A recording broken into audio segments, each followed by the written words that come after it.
Now, just today after the Indian Prime Minister's stern warning to Pakistan on terror, the Indian security forces have delivered a decisive response. Security forces have gunned down 3 heavily armed terrorists under Operation Keller. A high-stakes counterinsurgency operation was launched in the Keller area of the Shopian district in South Kashmir. The mission was a joint effort by the Indian Army and also the Jammu and Kashmir police. And amongst those who were killed was Shadid, Kuttay, the operational commander of the resistance front, TRF, Adnan, Shafi, both of whom are heavily involved in militancy in the region.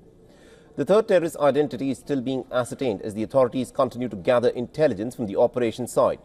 As Operation Keller concludes, forces remain on heightened alert, with security guidelines being tightened across the valley.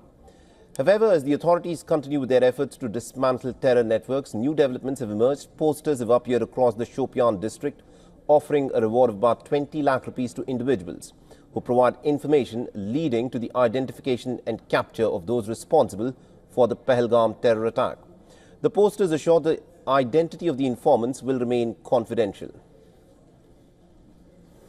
And to give us more details on this, we are joined by our special correspondent Idris Lone, who's joining us with more updates. Good evening to you, Idris. Tell us what's happening with respect to the encounter today.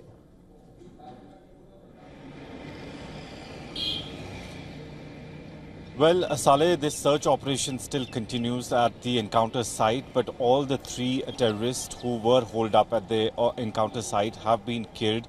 Their bodies have been recovered along with the arms and ammunition from the operation site. Security forces not wanting to take any chances. That's why they're still carrying out the search operation in the area. One of the terrorists who was killed among the 3 is Shahid Kuttay, who was basically wanted from the last 2 years and was one of the topmost commanders of the Lashkar-e-Taiba TRF in the southern part of Kashmir, especially active in Shopian district. He was also responsible for the killing of one of the sarpanches in the area, while as the other 2 have also been identified, and they're both locals as well from the same district. Security forces had a tip-off about the presence of these terrorists early in the morning, after which a cordon and search operation was launched, and then these terrorists fired on security forces, which eventually led into a gun battle and later on the killing of all the 3 terrorists who were holed up. On the other hand, in the same district, Shopian district, we've seen that posters have popped up all across Shopian district of the 4 terrorists who were involved in the Pahalgam attack, with a reward money of 20 lakh rupees for those people who actually give any information about them. Their identities will be kept secret. That's what these posters are saying. And it happened exactly in the same district as well. On the other hand, Saleh, if we talk about the situation across Jammu and Kashmir, there are many combing operations of security forces which are still being carried out, especially in the forest area of Anantnag district, where the Pahalgam incident had taken place.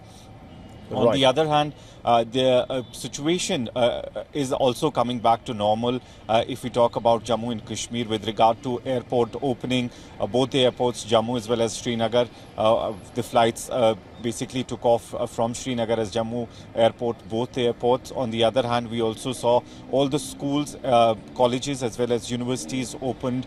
Only those which are in the bordering town were not allowed to open today, but the people who live in those line of control areas as well as international border areas, they finally started shifting back to their houses. Around 500 structures, which mostly includes the houses, have been damaged and destroyed due to the heavy shelling from the Pakistani side.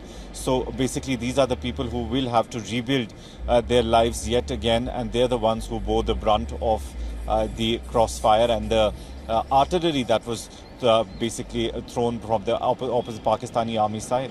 Indeed. Thank you very much, Idris Lone, for joining us with all those details then.